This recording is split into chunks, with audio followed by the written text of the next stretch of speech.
CI মোটরসের authorised dealer point crescent enterprise Paltan থেকে আমি জুয়েল শেখ চলে আসলাম নতুন একটি ভিডিও, নতুন একটি স্বপ্ন নিয়ে। আমার সাথে আছেন সম্মানিত কাস্টমার এবং সামনে দেখছেন একটি নিউ ব্র্যান্ড MT-15 একটি বাইক। আসলে আমাদের সম্মানিত কাস্টমার কিন্তু অন্য একটি ব্র্যান্ড ইউজ করতেন এতদিন, আজকে আমাদের ইয়ামাতে শিফট করলেন, মানে ইয়ামা বাইক নিলেন। তো আসলে আমরা সম্মানিত কাস্টমারের কাছ থেকে শুনবো কেন ইয়ামা নিলেন, এটাই আমরা শুনবো। স্যার কেমন আছেন আপনি? জি, আলহামদুলিল্লাহ ভালো আছি। আচ্ছা, এতদিন তো অন্য একটি ব্র্যান্ড ইউজ করতেন, আজকে আপনাদের ক্রিসেন্ট পল্টন থেকে এমটি বাইকটি পারচেজ করলেন, কেন এমটি বাইকটি নেওয়া আপনার? মেইনলি এমটি বাইকটা নেওয়ার কারণ হলো এটার কন্ট্রোলিং, এটার ফিচার অনেক ভালো, আর তার উপর আবার এটা লুক অনেক সুন্দর। তো ফার্স্ট থেকে আমার আসলে এমটি নেওয়ারই ইচ্ছা ছিল, কিন্তু আসলে এতদিন সামর্থ্য ছিল না, তাই নিতে পারিনি। আজকে সামর্থ্য হয়েছে, তাই সাথে সাথে নিয়ে নিলাম এমটি। আচ্ছা, আচ্ছা। ধন্যবাদ, ধন্যবাদ আমাদের সম্মানিত কাস্টমার স্যারকে।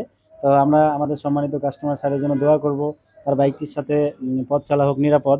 আমাদের শোরুমের ঠিকানাটা আমি বলে দিতে চাই, কারণ আমাদের শোরুমের ঠিকানা অনেকেই মিস্টেক করেন, এজন্য আমি শোরুমের ঠিকানাটা বলে দিচ্ছি। 37/2 পুরানা পল্টন, বক্স কালভার্ট রোড, ইয়ামা।